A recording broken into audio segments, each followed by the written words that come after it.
もしもあなたの頭上に巨大な鎌が振り下ろされたとしたら、私たちは今そんな鎌の葉の下で奇跡的なバランスの上に成り立っている平和な日常を送っているのかもしれません。その鎌とは、そう、夜空に輝くあの満月です。はるか昔から私たち人類は月に魅せられ、その神秘的な輝きに心を奪われてきました。詩人たちは月に歌を読み、科学者たちはその起源を探求し、そして恋人たちは月明かりの下で愛を語り合いました。しかし、もしあの月が地球に衝突するとしたら、一体何が起こるのでしょうか。今日のテーマは、もしも地球に月が落ちたらどうなる。これはただの空想話ではありません。天文学、物理学、そして地球科学の知識に基づいた科学的な予測と、ほんの少しのブラックユーモアを交えて、その恐ろしくも魅力的なシナリオを徹底解説していきましょう。最後まで見れば、夜空に浮かぶあの月があなたにとって今までとは少し違った、あるいはもっと畏敬の念を抱かせる存在に見えるようになるかもしれませんよ。覚悟はいいですか。さあ、破滅へのカウントダウン始めましょう。想像してみてください。ある日突然、普段は遠くで静かに輝き、私たちに安らぎを与えてくれる月が信じられないほどの速さで地球に迫ってくる光景を、その想像を絶するような出来事の最初の、そして最も目に見える影響として私たちを襲うのは、おそらくこれまで人類が経験したことのないようなとてつもない津波でしょう。津波と聞くと、多くの人が海底地震によって引き起こされる海の災害を思い浮かべるかもしれません。確かに地震による津波も恐ろしいものです。しかし今回私たちが想像するのは、月が地球に異常接近することによって起こる全く異なる種類の津波です。その波は単なる自然災害の範疇を超え、私たちの想像力をはるかに超える規模と破壊力を持つ超巨大津波と呼ぶべきものです。その波はこれまでの人類の歴史が刻んできたどのような記録もかすませるほどの、文字通り世界を変える波となるでしょう。それは地球の姿を一変させ、生命の在り方を根底から覆すほどの宇宙規模のイベントなのです。さて、本題に入りましょう。月が地球に衝突する、その途方もないシナリオが現実になったとしたら、具体的にどのようなことが起こるのでしょうか。その恐ろしくもある意味で壮大な経過を段階的に、そして詳細に見ていきましょう。このシナリオは単なるパニック映画のような話ではなく、科学的なシミュレーションと予測に基づいた、決して空事とは言い切れない可能性を秘めています。第一段階、引き寄せられる地球、高まる海、そして不穏な静寂。まず私たちの最も身近な天体である月が何らかの理由でその軌道を逸脱し、時速 3600km という地球を周回する速度を維持できなくなったとしましょう。これは外部からの彗星の衝突や、あるいは太陽系の惑星配置の変化による重力的な接動など、いくつかの可能性が考えられます。すると月は地球の重力に惹かれて、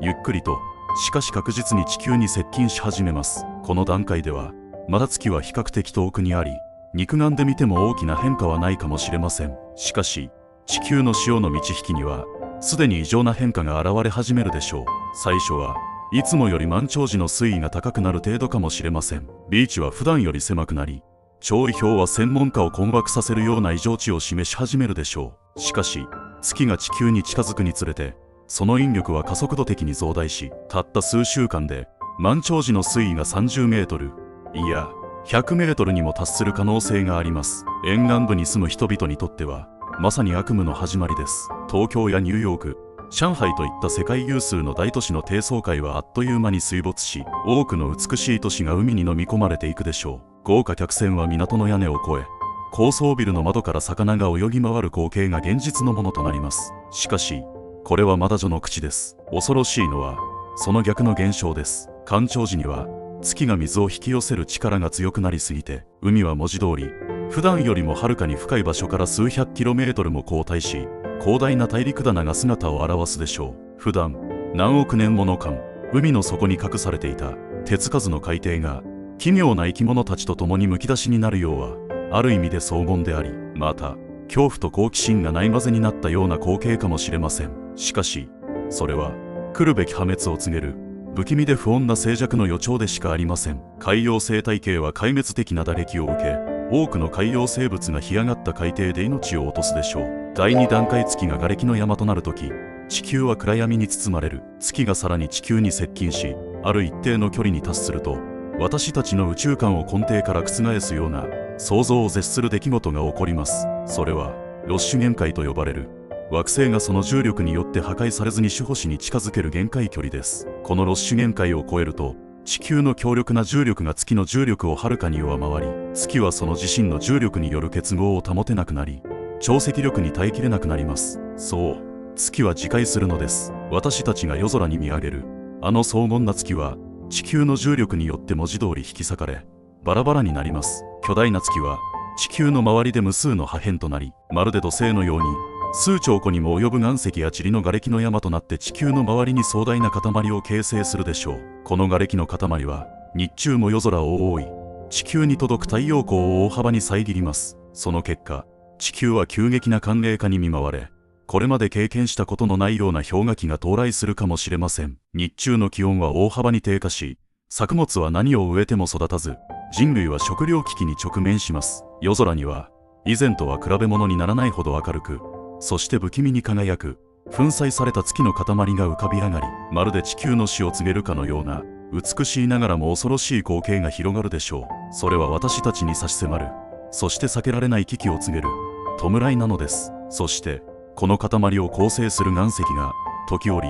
流れ星のように大気圏に突入し、地上に降り注ぐことになります。それは美しい流星群ではなく、文字通りの隕石の雨となり、地上にさらなる破壊をもたらすでしょう。第3段階大地の叫びと大気の大変化、地球は地獄と化す。月の接近とその後の自壊は地球自体にも壊滅的な影響を与えます。地球の内部、つまりマントルや核にも月の重力が異常な形で作用し、想像を絶する規模の地震や火山活動が活発化するでしょう。地球の近くは引き裂かれ、大陸の形そのものが数百万年かけて形成された姿から一夜にして変わってしまうかもしれません。これまで安定していたプレート境界は激しく動き、日本列島のような地震多発地帯ではマグニチュード10を超える巨大地震が日常的に発生し、都市は崩壊し、山々は姿を変え、地平線は激しく歪むでしょう。そして活発化した火山からは地球の歴史上かつてない量の火山性エアロゾルや火山灰、有毒ガスが成層圏に放出され、地球全体を暗闇と有毒な空気で覆い尽くします。太陽光が完全に遮られることで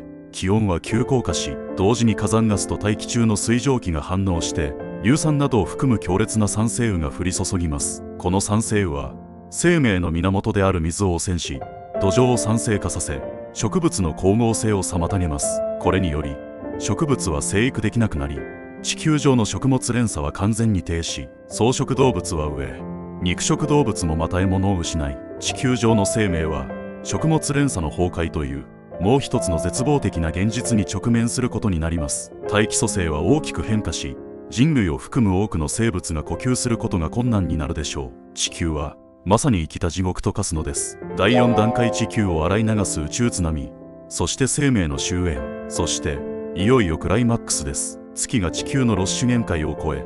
瓦礫の塊となり、その一部が地球へと降り注ぎ始めると、地球の自転速度と月の公転速度のバランスが完全に崩壊し、潮の満ち引きが尋常ではないレベルで加速します。この時発生するのはもはや通常の津波ではありません。それは数キロメートルにも及ぶ高さを持つ、文字通り空を覆う水の壁となる宇宙津波とでも呼ぶべき破壊の波です。この津波は沿岸都市を文字通り洗い流し、その残骸を巻き込みながら内陸深くへとこれまで誰も見たことのないような速さで押し寄せます。東京や大阪、ロサンゼルス、ロンドンといったかつて栄華を誇った世界の都市文明はこの波によって完全に消滅し、地球の表面は文字通り水の惑星と化すでしょう。地球全体で地殻変動が起こり、大陸の形は根本から変わり、新しい山脈や海溝が形成されるかもしれません。衝突のエネルギーは想像を絶するほど膨大で、その衝撃波は地球全体を揺るがし、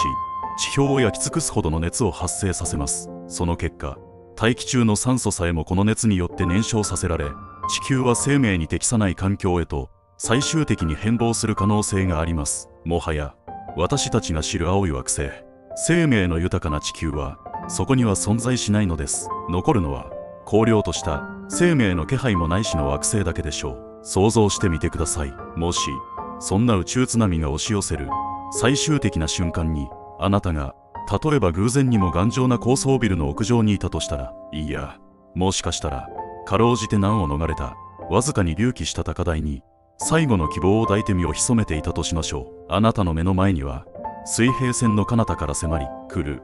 空を埋め尽くすほどの、信じられないほどの巨大な水の壁が轟音とともに迫ってきます。それはただの水ではありません。海底に堆積していた何万年もの泥、先ほどまで町を構成していた建物の瓦礫、自動車、そしてもしかしたらその津波に飲み込まれた別の誰かの、あるいは無数の動物たちの残骸までをも巻き込んだ巨大で重く、そして絶望的な破壊の塊です。あなたはその水の壁から逃れる術はありません。いかなる科学技術もいかなる物理的な防御もこの宇宙規模の破壊の前には無力です。あなたはなすすべもなくその避けられない破壊を受け入れるしかないのです。おそらくあなたは一瞬にしてその恐ろしい津波の一部となるでしょう。あなたの存在は広大な海の泡の一つとして消え失せることになります。そしてもし万が一にも奇跡的に、あるいは悪夢のようにその波の力で遠くまで押し流されかろうじて息を吹き返したとしても、その後に待っているのは生命を維持することが不可能になった荒れ果てた地球の姿です。そこには呼吸する酸素もなく、喉を潤す清潔な飲み水もなく、飢えをしのぐ食料もなく、そして何よりも未来への希望がありません。あなたは孤独に絶望の中で宇宙の壮大さとその恐ろしいまでの無関心さを身をもって、そして最後の瞬間に体験することになるでしょう。人類が築き上げてきた数千年の文明はまるで砂上の楼閣のように、あるいは一瞬の幻のように、この宇宙の力の前にはあまりにも無力で一瞬で消え去るのです。生き残ったとしてもそれはもはや生きているとは言えないかもしれません。ただ存在する、それだけです。さて、ここまでお話しして少しは気分が落ち込んだでしょうか。あるいは夜空の月が少し不気味に見え始めたかもしれませんね。でもご安心ください。今のところ月が地球に衝突する可能性は天文学的にはほぼゼロ、いやむしろ天文学的に無視できるほど低いと言ってもいいでしょう。私たちはこの広大な宇宙の中で奇跡的に安定した軌道の上で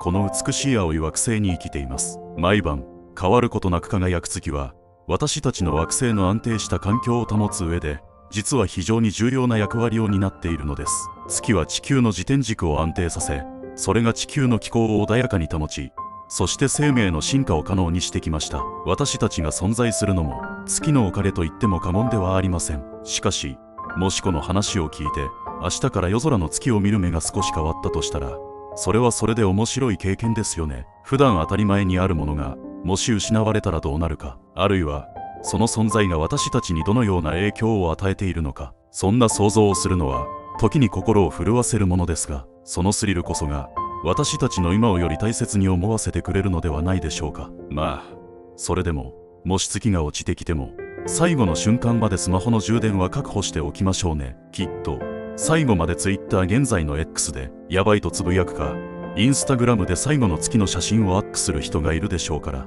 そして最後の瞬間まで最高のエンターテイメントを提供してくれる動画クリエイターがどこかにいることを願うばかりです。今日もお付き合いいただきありがとうございました。この壮大でそして恐ろしい宇宙の物語が面白かった方はぜひチャンネル登録と高評価をお願いします。皆さんの応援が私たちの活動の源になります。コメント欄でもし月が落ちてきたら何をするかぜひ教えてくださいね。次回の動画もお楽しみに。雑学パニックのチャンネル登録を忘れなく。ご視聴ありがとうございました。